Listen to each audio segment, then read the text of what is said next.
So I have to tell you, I'm having an experience now, and I suddenly find myself jealous of Andy Gardner. I'm furious.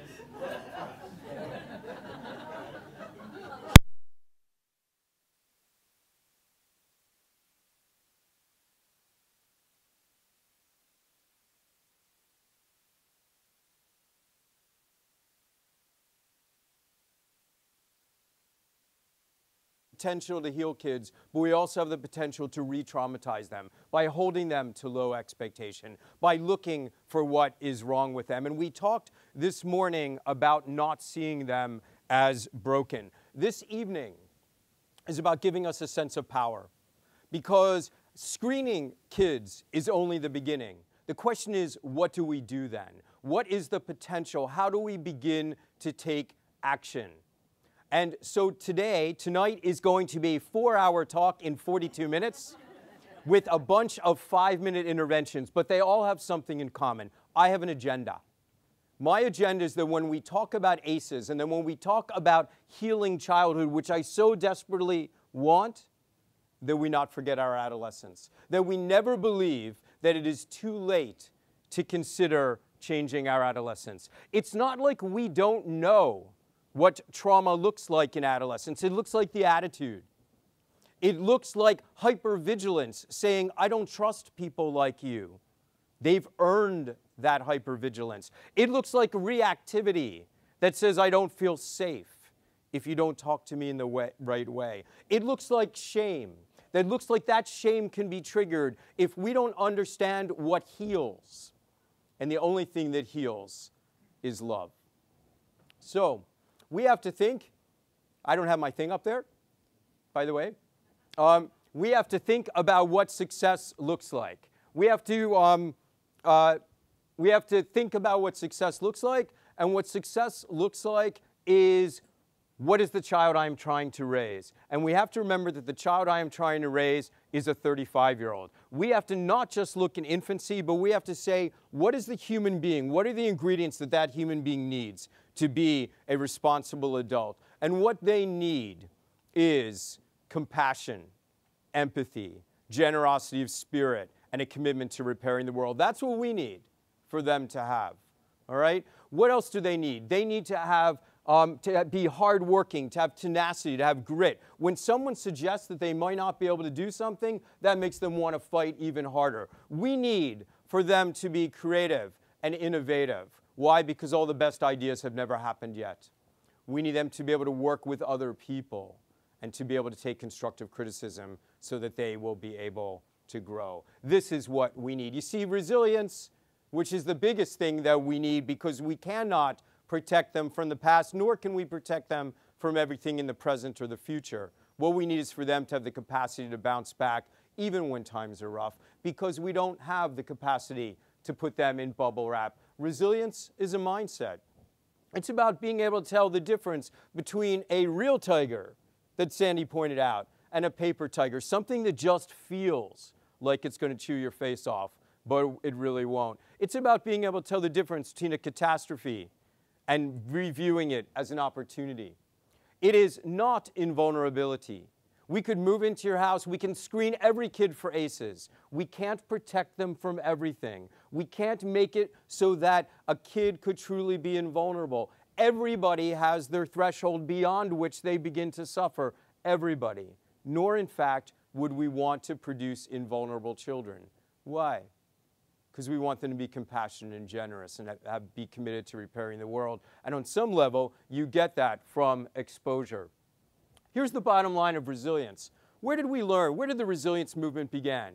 So after World War II, we had to figure out how to allocate society's resources. So you know what we did? We did large epidemiologic studies to look at who was broken. I hope that word offends you, but that's what we did. We looked to see who was broken. We cast a wide net. You know who broke? To quote you again from this morning, we found out the water was wet. The people who break are the people who are victims of economic, social, and racial injustice. You're more likely to break if your mother has mental health problems. You're more likely to break if your father is in prison. Surprise. But thank God, some people began looking. And they said, you know what? I know people who come from these very same demographics. I know people who have been through things that are unimaginable. And some of them are our most compassionate leaders and our strongest souls. And what that meant is that if in fact there were risk factors for breaking, then there also had to be protective factors. And the bottom line of what we learned, I can describe easily while standing on one foot. What we learned, 60 years of research says, is that for a young person to make it, that young person needs an adult who believes in them unconditionally, ideally your parent, better if there are more people. Unconditional belief is not like, dude, it's okay to do drugs. It's, I'm not going anywhere. I got you. No matter what, I got you. And who holds you to high expectations in terms of your humanity. Not in terms of your grades, but yes, your effort, yes, your tenacity, but your humanity. That is what makes a difference. And the other thing we know is the kids live up or down to your expectations. That's virtually what we know about resilience. The American Academy of Pediatric Model of Resilience, which I'm going to breeze through, says that in order for us to have kids who are going to be resilient, what's the first thing we need? Kids with confidence. Kids who believe that they can survive at something because they know that they've got people who have their back, who know that they have skills in themselves. This is not about feeling like you have great self-esteem. This is not being as special as a butterfly or unique as a snowflake. This is about knowing you got the skills. It's about knowing your competencies and not having adults undermine those competencies. It's about having more people be connected with you to be able to be supportive to you so that you can succeed. It is about knowing what is right and wrong, character. It is about contribution, having a sense of justice in the world. It's about wanting to make the world better. Why do we want our kids to go out there and to do service? Why? Because the ultimate act of resilience during the worst of times is to look to another human being and to say, sister, I need a hand. That's your ultimate act of resilience. What allows you to do that without shame or stigma? The experience of service. Because when you serve, you learn that it feels good. And when you learn that service feels good, you also learn that it is going to be okay, ultimately, to take. All right? That's what you ultimately will learn. And you know what else? Why else do we need kids to serve? We need kids to serve because we want them to be surrounded by thank yous rather than condemnation. Gratitude makes human beings know that they matter. It is profoundly important. Coping. The bottom line of if I was giving you a talk on drugs or sex or eating disorders, preventing violence, I would be talking about coping. If I had the opportunity, I'd spend 2 hours with you. But yes, you'll get it from me in 4 minutes. Why? Because the bottom line is that everything we fear in adolescence is about kids doing what it takes to feel better for a moment because they're hurting. And telling kids what not to do doesn't work. Inviting them in a healing process, suggesting what to do is what works. Kids either have a sense of control, the world happens to me, or what I do matters. Where do you first get this from? From discipline.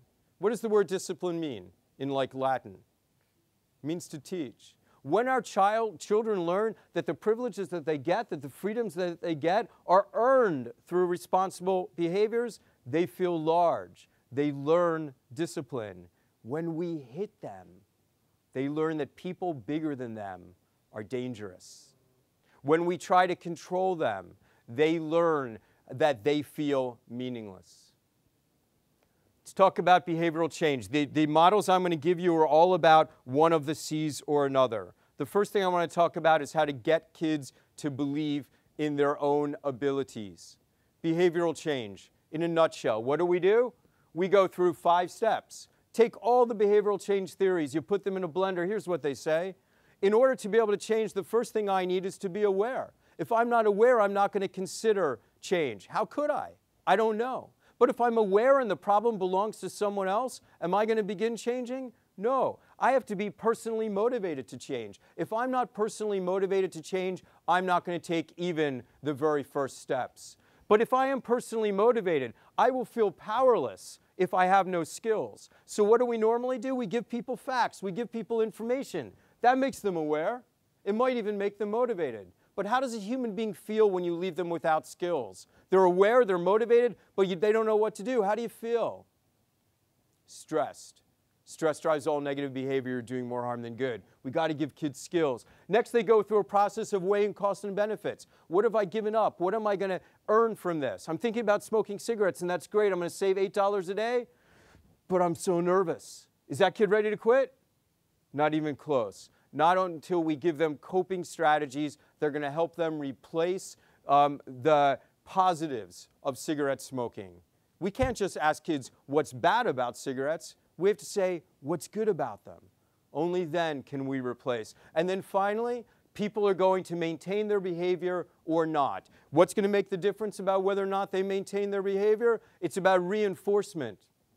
When I want to be a virgin until I'm married, are people going to say, Ken, you have a strong religious center? Or are they going to say, what's wrong with you, man? Right? What's going to happen when I turn on the TV set? So when I was 16 years old and had reached puberty the Tuesday or Wednesday before, there was a movie called, by Lance Kerwin called The Last 16-Year-Old Virgin. Thank you very much. All right? So what are the messages that I'm going to receive from society? This is behavioral change in a nutshell, and they are all missing something. Confidence gets it started, and shame paralyzes all efforts. When we pay attention to what kids are doing wrong, and that is how we listen to them, we listen to them so that we can intervene, so that we can focus on what they're doing wrong. Shame is in the room, and they're not beginning to change. So what's the first thing that we have to do? We have to look at kids differently. We have to find their competencies and therefore build their confidence. This is the field of a kid's life. This kid wants to do drugs, incredibly self-destructive behavior. This kid wants to sell drugs, which is not only self-destructive, but destructive to society. And this kid wants to become pregnant. Does she not understand intergenerational poverty? Doesn't she get it? So we wrap our hands around the problem. We say, hey, I have 4 or 5 solutions for you so that you can understand that what you're doing is fundamentally wrong.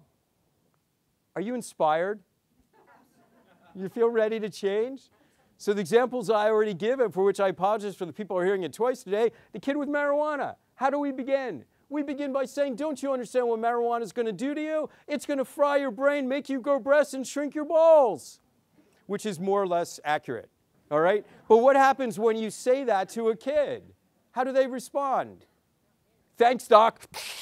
And then they go for the marijuana. Why? Because it helps them to manage their stress. What we have to do is we have to look at what is going well in the kid's life. Everything that we know about discipline, we learn when the kids are 2 years old. What's discipline about? What works best? Catch them being good, redirect them when they're not. What does love look like in the clinical setting? Love looks like listening. Love looks like looking at a human being and listening to their story in a way that they've never been heard before, and telling them back that story so that they understand that you see something in them that maybe they hadn't seen in themselves. So, you know, if you ask anybody who's made it, who's 25 years old, about what was the fundamental thing that made a difference in their lives, you know, it was always about how Miss Sandy or Dr. Sandy made me understand I wasn't trash. It was someone who made them understand that they were better than other people had told them that they were. At Covenant House, Pennsylvania, here's the average kid.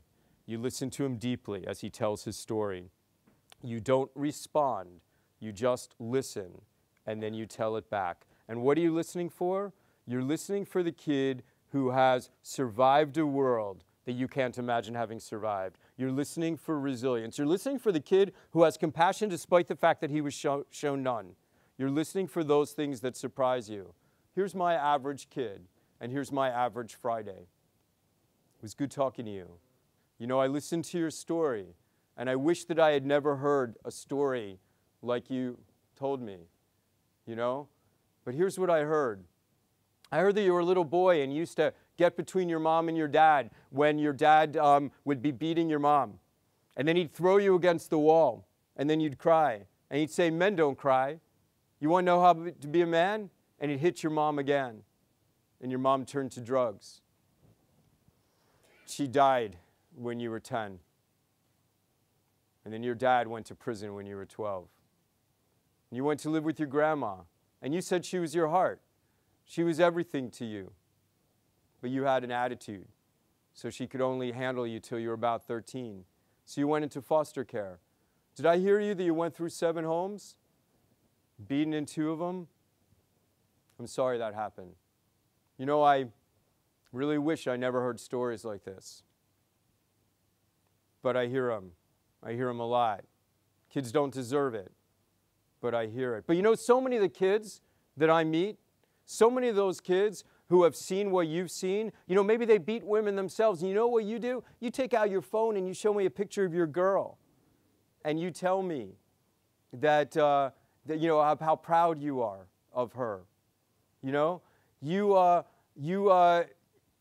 Don't, you know, I heard you that you've been there and done that and did a few drugs when you were 14, but you stopped. And, you know, so many of the kids who I've met are so angry that they take it out on other people. Maybe they bully, or they try to bully others, or they try to show how powerful they are with a gun or something. Man, you want to be a social worker / psychologist / nurse / doctor / police officer / defense attorney, DHS worker. This is who my kids are. Do you meet these kids? This is who they are. These are the kids who want to heal the world. They're incredible. These are my Fridays. The variables change slightly, but all that I am doing is listening intently for what kids are doing right. Seeing what they're doing wrong, that's pretty obvious too. But what we want to do is we want to overtake the risk overtake the field of risk so that they will end up doing what we know they have inside of them. That is called love. Love is listening. Love is reflecting. Love is respecting. Next, we have to talk to kids in such a way that we aren't going to undermine their competence. To understand how to do that, we have to understand how kids think. I'm a 5-year-old. How do I think? I am first an egocentric thinker. It's all about me, right? And how do I see, so do I think about future consequences of current behaviors? No, I can't. So you give a 5-year-old a $1 bill, right? And you say to them, listen, go down to the Wawa, get yourself a Snickers bar, but I strongly suggest investment in a 529 plan, right? Where's that kid going? Right? And as a 5-year-old, how do I view people? People are good or bad, depending on what? Hey, that cookie, is that for me? Right? So do you see how dangerous it is to be a child? You don't think about future consequences of current behaviors. You don't think about the complexity of human nature. It's a scary time. So what do? We protect our kids. We watch them, or we're supposed to. We protect them, or we're supposed to. And now I'm walking through adolescence. That was concrete thought, right? What is concrete thought? Concrete thought is, you know, what is concrete? It's a rock. You break it in half. What do you got? 2 rocks, right? It's not very complicated. So this is childhood. Now I'm walking through adolescence. Coming out on the other side as an adult of the very same height. And how do I think now? How do I think now? If that was concrete thought, how do I think now? Now I think abstractly. Now I understand that what I do now can affect the future. Right? Now you can talk to me about emphysema. Now you can talk to me about cigarettes. Now I get that what I do affects the future. How about human nature? Do I see people as good or bad now? Is it that simple? Suppose someone noticed how exquisitely handsome I am, right? And they take me out to dinner, and they're incredibly flattering, and they're so nice to me, and they talk about my job and all these things that make me feel great. And then after dinner, they buy me a new sweater, and they buy me new sneakers, and then they ask to touch little Ken. What do I say? No. Good, that's correct. I say no. What do I understand about that person's generosity and about their flattery? What do I understand? That it's false. I understand that there was an underlying motivation. So here's what you need to know. As an adult, I think abstractly, all right? 85% of people do. It's related to intelligence. So not everybody ever gets to abstract thought. That's number one. Number two, all people in times of crisis go concrete. All people in times of crisis go concrete, all right? So in general, though, how did I get to this point of being able to think like an adult? I went through a process called adolescence, during which time I had puberty and my brain changed. What else happened that made me understand the complexity of human nature? Experience, the real world, right? So I'm a 14-year-old girl and a guy comes up to me and he says, I love you. Do I say, I question the veracity of that statement? What do I say? Wow, this is great. And then what does the guy say? Words aren't good enough between us. I want to show you how much I love you. And then they make love, and where is the guy the next day? So gone, right? And she moves from here to here towards the safety of adulthood. And she will continue, she won't fall perhaps for that line again, but she will continue to fall for multiple lines, and each time she will become safer and safer as she goes towards the safety of adulthood. And there is no better way to learn, right? Just let them make the mistakes, right? I have 2 daughters, and I'm a doctor. And I don't want my kids to learn by mistakes. So what do? What do we normally do? We tell them. We understand the complexity of human nature. And how do we tell them? In a lecture. Here's the lecture. Don't you know that what you're doing right now, which I'm going to call behavior A, could easily lead to consequence B, which could lead directly and slipperily slope down to consequence C. Now, I didn't used to have to worry about this, but now I wonder what's between your ears besides cobwebs. If consequence C happens, we're going to go into consequence D, which could, God forbid, go into consequence C. I didn't worry about this, but then you began hanging out with Martha when Martha's own mama doesn't love her. Right? And now you're letting her influence you. If consequence E happens, then we're going to go directly to consequence F, which could lead directly to consequence G. Now, which could, if depending on several circumstances, go, first of all, listen to me or look at me when I'm talking to you. If consequence G happens, we could go directly to consequence H, which could lead to consequence I. Do you know what happens if consequence I happens? Do you? You die. And what does the kid hear? Womp, womp, womp, die. So they understand our condescension, but they do not understand the content of what we are saying. Why? Because we are talking in abstract terms. It is algebra. Listen again. A goes to B, and depending on several different circumstances, we'll have a different outcome. That's algebra. You can't talk to algebra when they're being attacked by your tiger. You can't. So, some examples. School-based clinic. There are many, I write about many different ways of having kids understand how to own solutions. What it's about is changing the mathematical cadence to simple math. You're thinking about doing behavior A. I worry about this sometimes. I worry sometimes that it can lead to consequence B. Have you given any thought to this? Tell me about what your ideas are. Really? Let's work that through. Good thinking. Now, if consequence B happens, then you might go on to consequence C. Have you given any thought to that? No? Well, can we talk about that? How would you like to talk? Would you like to talk to me or your friends, or look it up and come next week? So they get one step at a time. They get it, they get it, they got it. When they got it, who owns the solution? They do. School-based clinic. 14-year-old girl comes in with a scleral hemorrhage. For those of you who are not doctors, the medical intervention is like, oh, darling, you're going to be fine. All right? But I was bold enough to ask her what happened, and she got in a fight the day before. And I was bold enough to ask her what made her mad enough to fight. And what made her mad enough to fight was that she took a class trip to New York City. She got a T-shirt for $12.50. She thought she looked really good, but this other girl thought she looked fat. And then this other girl, but Dr. Ken, that didn't make me mad enough to fight. But then this girl called my mother a garden tool, and I was not going to take that. So can you imagine the lecture now? So what do you need to know now? Excuse me. What do you need to know now? She got in a fight yesterday, she's injured. What do you need to know before she leaves your office? What's going to happen now? And she said, I'm going to kill her. That's why I have a knife with me today. She's dead, right? So did she want to kill her? Like, did she expect me to go like, is the knife appropriately sharpened, right?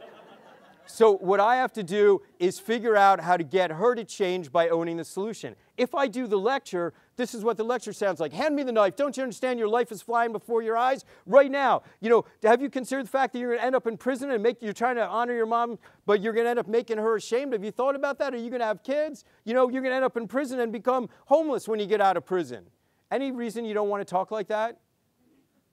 Okay, so number one, she's not going to be able to think. Can you think of another reason you don't want to be sitting there in a kid's face? She's got a knife. So, listen, let's think about this. I want you to keep your knife in your pocket, but here is a pen, and I want you to work this through with me. And so she begins, I say, I want you to take this pen and I want you to stab me slowly as we think about this. She goes to stab me. I take it out of her hand and I stab her in the back. This is called maimed. Had you considered, maimed is like if you can never use a part of your body again. Had you considered the possibility, again, she's a reactive kid. This is a volatile situation. She's hypervigilant. I have to be incredibly calm. She's got to own the solution. I need to honor the intelligence she does have. Having her cerebral cortex, to use the language of the day, catch up with her amygdala.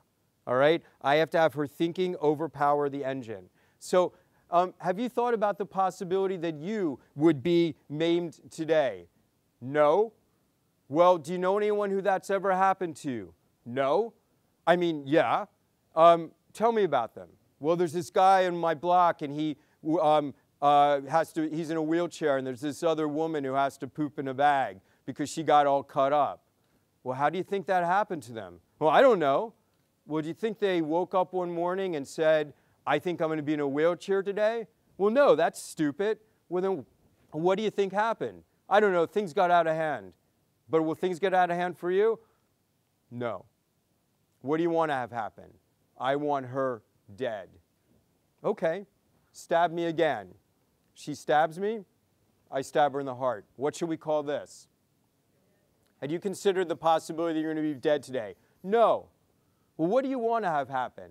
I want her dead. Okay. She's dead. How do you feel? And she said, good. I said, how long do you feel good for? Think like a 14-year-old? What'd she say?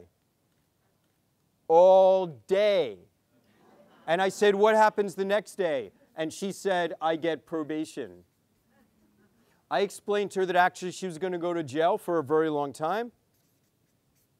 And then I said, you know, now that you're in jail, how's your mom feeling about that? Because you did this to defend your mom's honor. And she came to awareness of how sad her mom was. When you're in jail, are you going to be able to have kids? No kids. When you're in jail, are you going to be able to finish your education? No education. When you get out of jail, are you going to be able to get a good job? She realized she was going to be poor. When you, and then she took this out much further than I would have liked, but she took it out to her dying alone with no family and no money. But is that not realistic? Is that not what happens when you kill someone when you're 14? Suppose you don't kill her. Suppose you figure something else out. How do you feel? And she said, angry. How long do you feel angry for? And she said, all day. So without undoing economic or social injustice, all I let her do is finish school, have kids, and make her mom proud. That's 2 lives saved. Is that brilliant? You're supposed to, thank you, Dave. So my point is that there's nothing brilliant about this. This is a lecture. Do you see it? The only thing that's changed is the mathematical cadence and the position of power. With this model, you are the facilitator, the kid is the expert, they own the solution. Next. Control. You know, what we have to, I'm going to skip that. Kids basically have a sense of control. Kids either believe that the world happens to them or they believe that they control their destiny. You know you're having a kid who has an external locus of control when they say things to you like, Dr. Ken, when your time comes, your time comes. Bullets are flying. I'm going to live fast, die young, but it's okay. I'm going to take care of my folks. When you hear that, that is a kid with an external locus of control. Another 14-year-old girl. Don't be surprised that I have a couple 14-year-old examples. The kids are my favorite kids on earth, but the most dangerous people there are. Why? You have a child mind and adult hormones. Your emotions are maturing before the rest of your brain. This girl is a wonderful girl. She wants to be an architect when she grows up. She wants to be an architect so that she can build buildings for poor kids to keep them off the streets. She's amazing. She's in a gang run by her 16-year-old cousin who has shot and killed 2 people but never been caught. She carries a gun with her but only shoots over people's heads so that they don't know.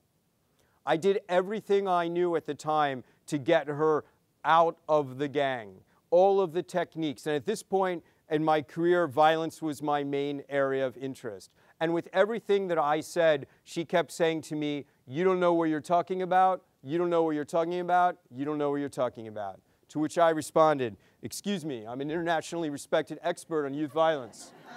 When a young person is telling you you don't know what you're talking about, what is really happening?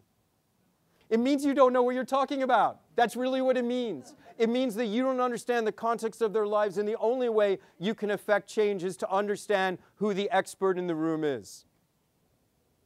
So I said, here's what I do. So the first thing I did is I began to examine her. I threw my stethoscope on the floor for drama's sake, but it was very sincere, saying that, this is going to be a waste of my time to examine you. You're going to be dead in 2 weeks. Let's figure this out. And I said, here we are today. And here's what I know. I know that there are two possible futures for you. One of them is for you to be an architect and really make a difference in the world. My God, you can affect your community more than I could ever imagine doing. But this other reality for you is death. And it's going to be more than death because you're going to bring people down. It's destruction. And I've done everything I know how to do because I know it's my job as a doctor to get you there and to keep you from there. I know that. But I'm spent. I have nothing left. But what I do know is that there are roads in both directions, and that along those roads there are several steps.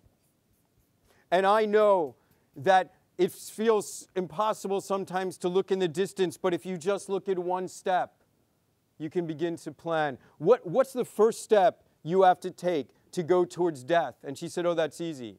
I just have to keep going exactly where I'm going. That's where I'm headed. And I said, will you just give me one step?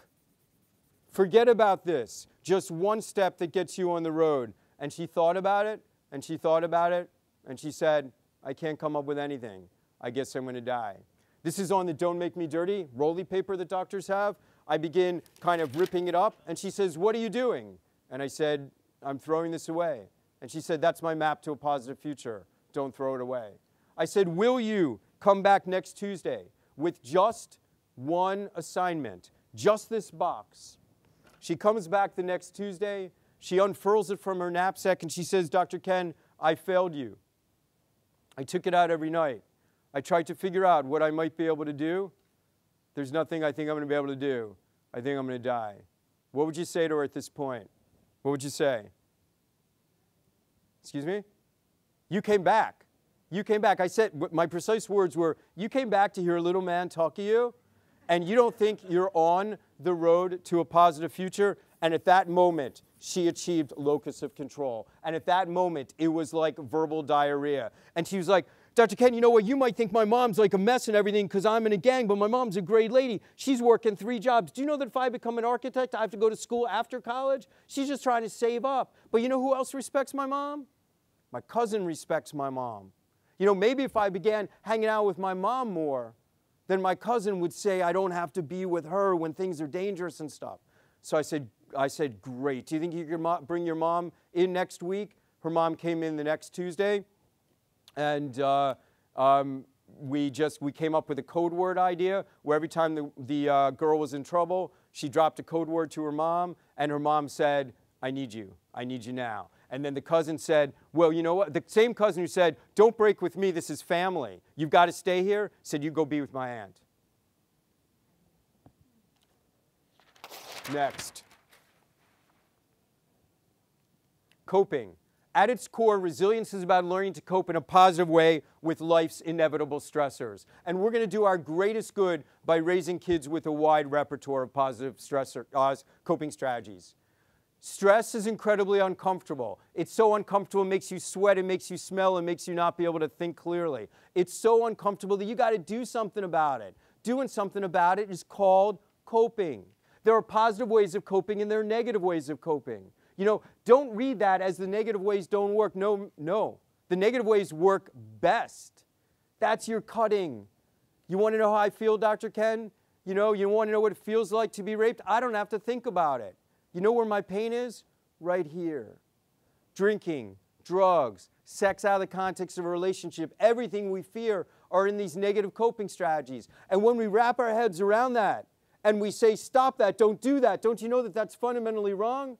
All that that does is it stresses kids out. In secondary prevention, what we need to do is we need to look at the kids who are doing those things. We need to congratulate them for having come up with something, anything, and then to invite them in a healing process to come up with other coping strategies so that the path of least resistance is right there. They will move towards the positive coping strategies, which ultimately lead to relief. The Academy asked me in 2006 to come up with a coping plan. I'm going to give you an hour coping plan in 3 minutes. The first thing we need to do is we need to look at that stressor, and we need to ask ourselves 3 questions. Hey, this thing that's stressing me out, real tiger or paper tiger? Again, if it can't chew my face off, it's not the real thing.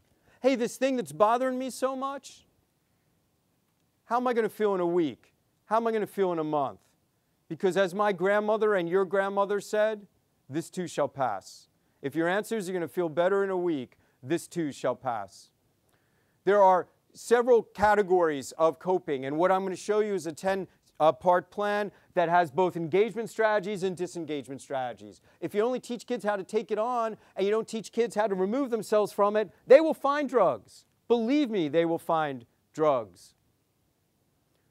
10 steps. The first thing is to make the problem manageable. See, as long as you see a problem as a figurative mountain, you look at the summit and you say, I can never get there. It's unimaginable, too high to reach. And you fall at the base and you say you can't. You can't imagine circumnavigating around the side. So many of the techniques that I teach, and we're not done yet, are about taking mountains and breaking them up into hills. Because when we understand that mountains are just a series of hills piled on top of each other, they are made of dirt, and all we need is the shovels to move the dirt, then we don't feel so disempowered.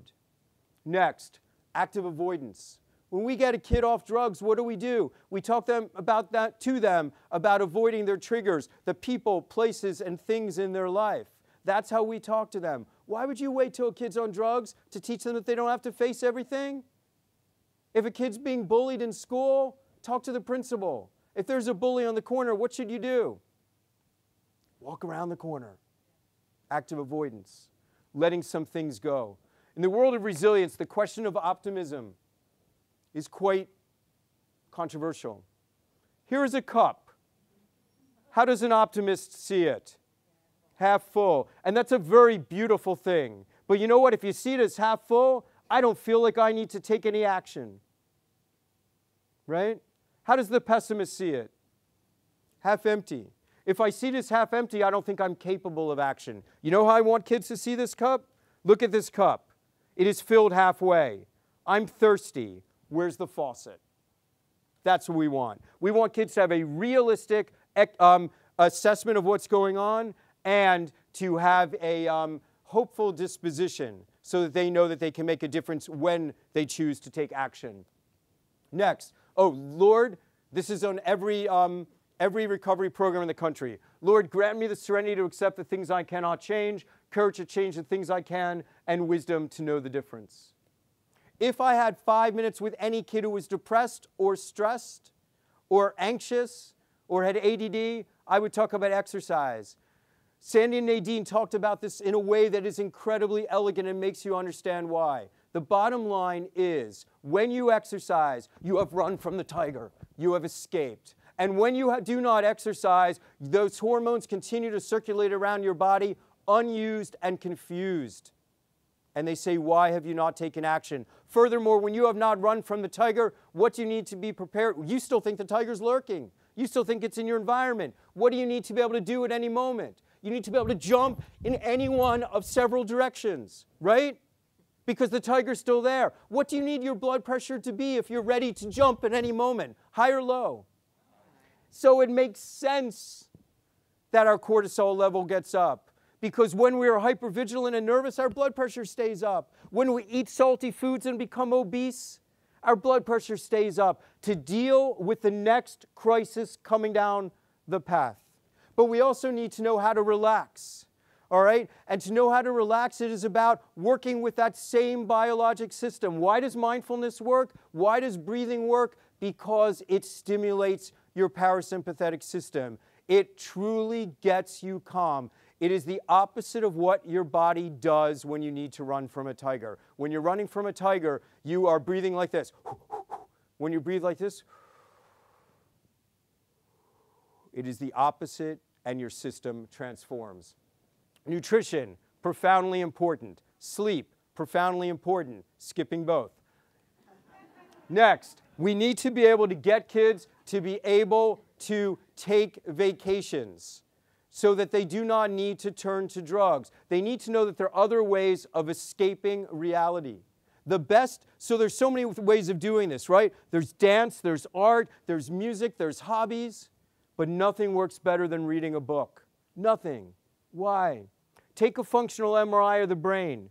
When you read, you have to visualize the panorama, hear the sounds, smell the smells, and feel the feelings. Your entire brain is occupied. There's room for nothing else. Drug prevention is reading.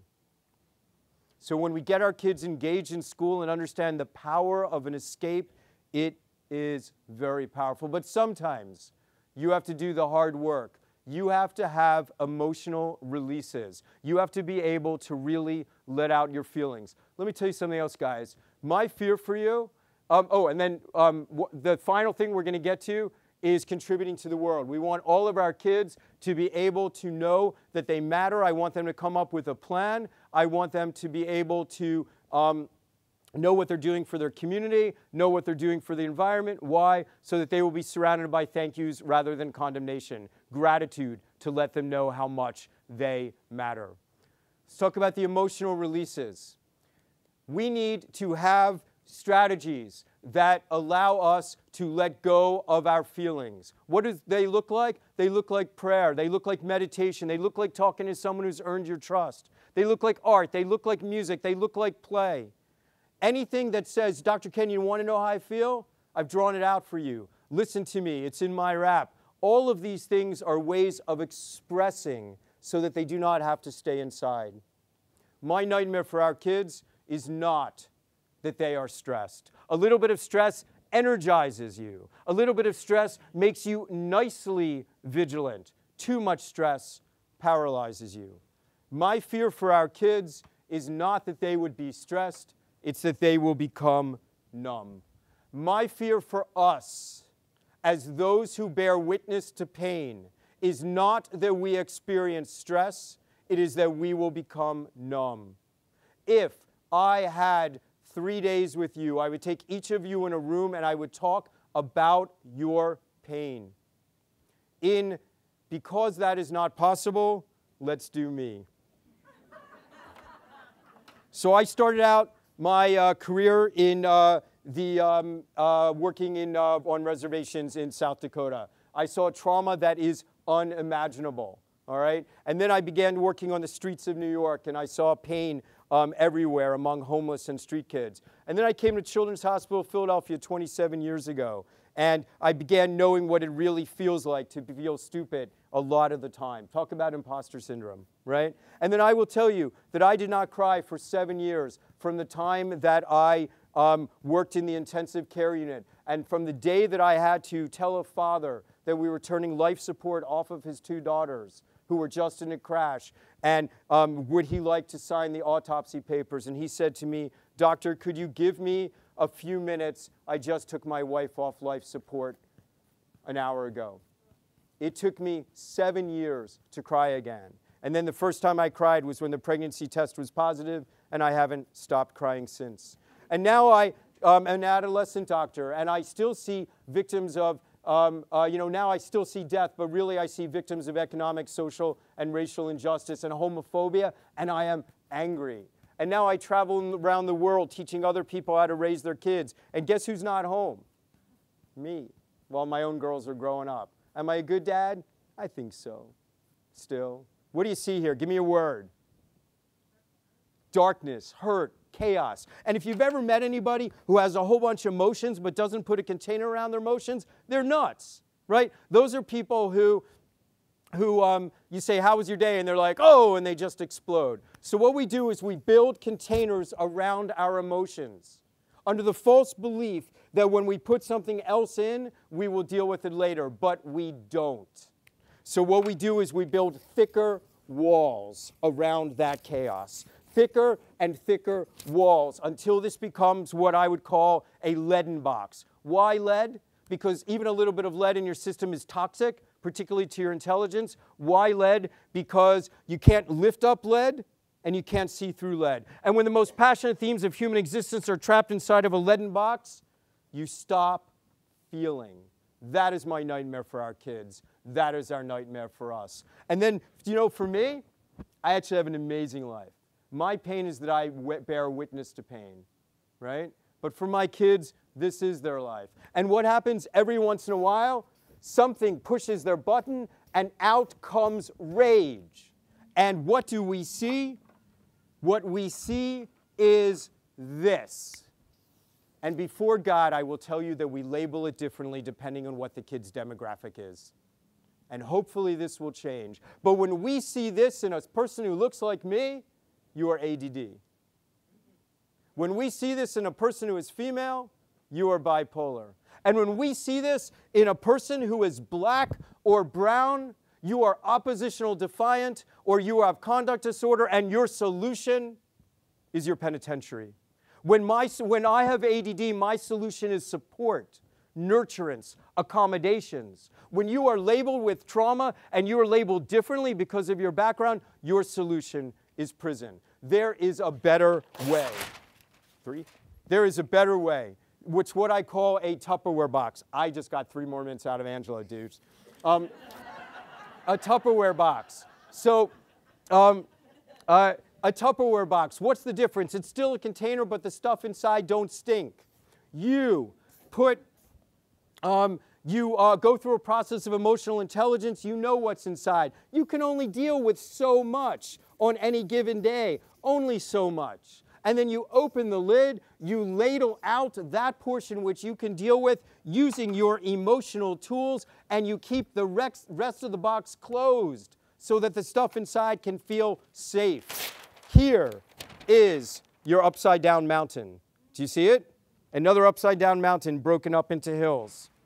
Mike is a 20-year-old Native American boy who was in a very severe car crash. He comes to me and I say, how you doing, Mike? And he's like, good. His nickname is Smiley.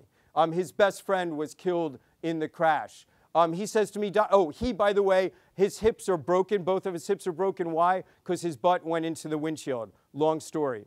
So he said to me, Dr. Ken, I need you to check me out. I have brain damage. I said, Mike, first of all, you don't get brain damage from getting your butt in a windshield, right? So Mike, tell me, why do you think you have brain damage? I don't know. I used to be able to do art. I used to be able to do music, and I can't do it anymore.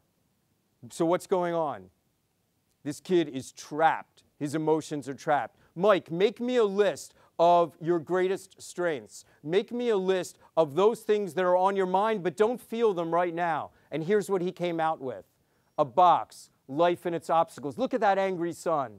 And look at what is inside of his box. At the top is his car crash. Next is the passing of his best friend in the crash. The passing of his first cousin, who was killed by this other cousin, serving 25 years to life, having over $100,000 in medical bills, having to file for bankruptcy, not having a job, tired of being broke, getting down to the cornerstone of his pain, mad that I don't have my own place, upset that I don't have a good relationship with my mom, and are we surprised that at the cornerstone of his house, he wrote, mad that my dad is a deadbeat. Coming in from the door, I got to learn to love myself so I can love others. Get a good job and stay with it until I find a better one. Volunteer my free time to the Indian Center, he's a Native American, or other organizations. Try to stay in contact with family members. Start writing and drawing again. Attending meetings, meaning Narcotics Anonymous. Need to get my GED. Mike, this is amazing. Keep those rooms closed. Open just one. What are you ready to deal with? Dr. Ken, I have to begin dealing with the crash. And this kid who was emotionally paralyzed began working right away by working on poetry and art and began processing it. Bottom line is, if we are going to serve over a lifetime, we have to build our own Tupperware boxes. We will stop feeling. It's nice to come here once a year. Thank you so much, Martha. It is so nice to come here once a year and to know that we are not alone. To know that there are other like-minded people who are fighting for justice, who are fighting for kids, who are fighting and willing to cry about prisons, who are willing to take systems and change them entirely and shift a paradigm. It is amazing to be with like-minded people, but now you're going back out there. And if you do not do something to deal with and recognize your pain and be able to release it slowly on a daily basis, we too shall shut down. What do we need to do for kids? We need to do the opposite of what they're used to. They're used to judgment and shame. We're going to give them a radical calmness amidst a chaotic reality, a safe place of compassion, love, and one that is free of judgment. We are going to recognize finally that every youth, and especially youth who have gone through lives that we could not imagine having survived, are the experts in those lives.